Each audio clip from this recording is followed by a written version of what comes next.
Un saludo cordial. Luis Arce relata cómo se produjo el golpe de Estado en Bolivia, y desmascara a los golpistas. Luis Arce en una entrevista realizó una descripción detallada de la forma en que dieron el golpe de Estado en Bolivia, la forma en que Camacho coordinó el golpe con las Fuerzas Armadas y la policía, así como realizaron una cruenta persecución a todo aquel que se opusiera al régimen dictatorial de facto. Escuchemos un extracto de sus declaraciones. Platíqueme un poco cómo se vivió ese golpe de 19. Usted estaba como ministro de Economía. Llegaron un día a sacarlos de la oficina. ¿Cuál fue el conflicto que al final detonó la dimisión, ¿no? Bueno, el golpe fue muy bien planeado.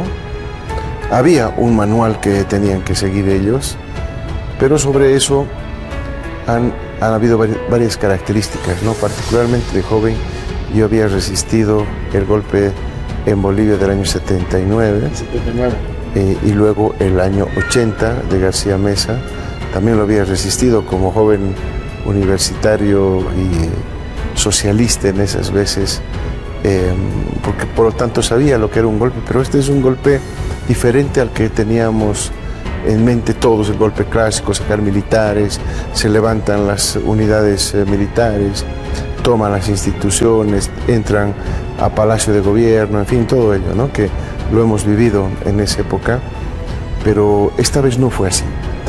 Esta vez se usó algunos argumentos supuestamente en defensa de la democracia, se empezaron a utilizar inclusive elementos religiosos, pero también estuvo presente ahí movilizaciones de jóvenes que eran sacados a la calle para protestar contra una supuesta dictadura, una supuesta eternización en el gobierno, cuando todos sabíamos que ahí el pueblo decidía en el voto quién iba a ser presidente y quién no.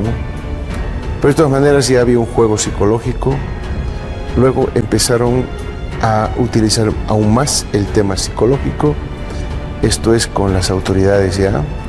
Iban a nuestras casas, pintaban las paredes de nuestras casas, de los que estábamos en función de gobierno, colaban afiches en nuestras puertas, salía en los WhatsApp el Google Maps de tu domicilio donde decía aquí vive tal persona, todos a las 10 de la noche aquí contra este violador de la Constitución y otros adjetivos más que no se pueden reproducir. Entonces hubo una labor psicológica de amedrentamiento mucho antes. Luego estaba el tema de las elecciones, el papel de la OEA fue nefasto ahí, con un informe que no había sido acordado con el gobierno. Y sacó un informe a medianoche un sábado donde sugiere que hay algunos problemas, ¿eh? Y eso es un detonante para que ya titulares preparados de varios medios de comunicación allá manifiesten que hubo fraude, ¿no? Y bueno, pues es un llamado a la sublevación contra el supuesto fraude que nunca se pudo demostrar. Y por el momento eso fue lo que ocurría, vinieron las persecuciones, movilizaciones, en fin, los comités cívicos llamaban a cabildos, en los departamentos, en las capitales especialmente, se movilizaban grupos de personas para bloquear, en fin, protestando sobre el supuesto fraude y una supuesta defensa de la democracia. Eso ocurría durante el golpe. Menciona una palabra muy importante, que es que estaba planeado.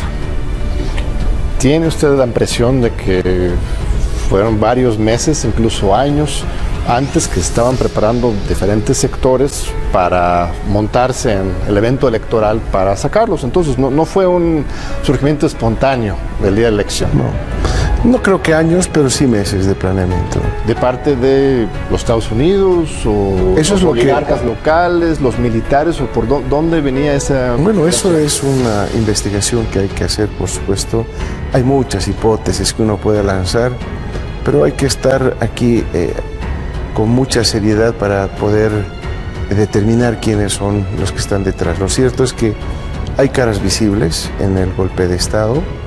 Está el señor Camacho, que hay videos, nosotros no estamos inventando. Hay videos donde él se lo ve explicando quién había sido el que le ayudó a él a hacer toda la movilización y el desmonte de las Fuerzas Armadas, ¿no? Él habla de su padre, inclusive, que estaba ahí, en un video que es generalizado, repito, eso ha circulado por todo lado, no nos estamos inventando para nada. También están los partidos políticos que se anticiparon y al día de las elecciones ya lanzaron también el tema de que hubo fraude sin tener siquiera ninguna prueba ni ningún fundamento, lanzaron. En fin, la OEA contribuyó, como le digo, de manera muy clara cuando señalaba algunas irregularidades en las elecciones, ¿no? y sin fundamento. Nunca se pudo demostrar eso, repito. Entonces, una serie de elementos, y luego de que el hermano Evo renuncia, se desata en el país una persecución a todo quien era militante del movimiento al socialismo. Hay 36 muertos, eso nadie habla, ¿no? Yo escucho hablar respeto a los derechos humanos, respeto al debido proceso, pero no escucho hablar a los que quieren defender los derechos humanos y los debidos procesos de qué derechos tenían esas personas que fueron acribilladas, que fueron asesinadas. Por las fuerzas del... Por las fuerzas, claro, las Fuerzas Armadas salieron ahí junto con la policía a reprimir todo el movimiento popular que se estaba generando en contra de ese golpe de Estado. No estaban de acuerdo con el cambio de gobierno y salieron muy espontáneamente las organizaciones sociales a defender el proceso de cambio. Y bueno, recibieron ese efecto como respuesta. Nadie dice nada de eso. En Bolivia hubo 36 muertos, más de 2.000 heridos, 5.000 detenidos, torturas, en fin, persecuciones, enjuiciamientos. Yo mismo he sido víctima de toda esa parte. ¿Usted temió por su vida en ese momento? Bueno, todos temíamos por nuestra vida porque ahí había un desenfrenada policía y fuerzas armadas que no tenía un control democrático. Entonces realmente su vida de uno peligraba. Y por eso es que muchos compañeros, como el caso mío, tuvimos que refugiarnos en embajadas, estuvimos exiliados durante todo ese periodo del golpe de Estado, porque claramente ellos no iban a dejar piedra sobre piedra. Hemos visto cómo, por ejemplo, había compañeros que eran ministros o autoridades que eran incendiadas. De eso no se habla, de incendios de casas de nuestros compañeros. Inclusive la hermana del compañero Evo incendiaron su casa, del gobernador del departamento de Oruro, del ministro de minería, en fin, varias autoridades quemaron casas. Del hermano del presidente de la Cámara de Diputados de ese momento, lo hicieron andar desnudo por la ciudad y lo amenazaban con matarlo, y por eso tuvo que renunciar con eso. Esas son las renuncias forzadas que este golpe de Estado, una característica de este golpe de Estado, que de esa manera lograba que muchas autoridades del movimiento al socialismo, que fueron elegidas democráticamente, que fungían como autoridades en ese entonces, tuvieron que renunciar ante la presión de esos golpistas. Han actuado así, y no hay ni qué derechos humanos ni debidos procesos. Eso nadie reclamó. Eso para todos, porque uno era marxista, no tenía derecho a el debido proceso, no tenía derecho a que se respeten sus derechos humanos. Realmente fue atroz lo que ocurrió eso. Pero posteriormente también el gobierno golpista no estuvo tranquilo con ello. Luego de pasada la masacre, se firmaron acuerdos obligados con varias organizaciones sociales, y luego vino la otra represión, sobre pretexto del coronavirus. Nos mandaron a cuarentena. Yo ya estaba en el país, había regresado al país y claramente la cuarentena servía para simplemente alargar el mandato. Era un gobierno transitorio, no tenía que durar más de 3 meses, pero duró casi un año. Entonces había intenciones de perpetuarse y justamente los días que nuevamente se elegían para la nueva fecha de elecciones, justo salía el ministro de Salud a decir que ese momento iba a estar el pico del coronavirus. Todas las veces. Casualmente, para justificar la suspensión. ¿Cuáles son los delitos de los cuales se le acusa a Áñez? Bueno, hay varios juicios que están en curso, varios juicios. No conozco en detalle el memorial porque esto lo administra la justicia boliviana, pero son varios juicios que ya tiene en contra. Cabe recordar nomás temas de corrupción que se conocieron ya entrado nomás el gobierno. A los pocos meses se conocía, por ejemplo, que Entel, una empresa estatal, ¿no?, se estaban sacando dineros, se logró demostrar eso, se destituyó al gerente de Entel, ¿no?, que tenía mucha afinidad con el señor Camacho, que era uno de los que participó en el golpe de Estado en Bolivia. Entonces fue un elemento que quedó dudas, hubo corrupción, está YPFB, que se encontraron varias cosas que no estaban claras, lo que todo el mundo conoce, el tema de los respiradores, ¿no?, una compra corrupta de respiradores y que nunca llegaron además. El otro tema tiene que ver con el crédito del Fondo Monetario, que sí, nosotros como gobierno, como corresponde, hemos planteado la denuncia formal, porque resulta que de acuerdo a las leyes y la constitución política del Estado, todo préstamo debe pasar por la Asamblea Legislativa. El endeudamiento es natural. Ellos tienen que aprobar.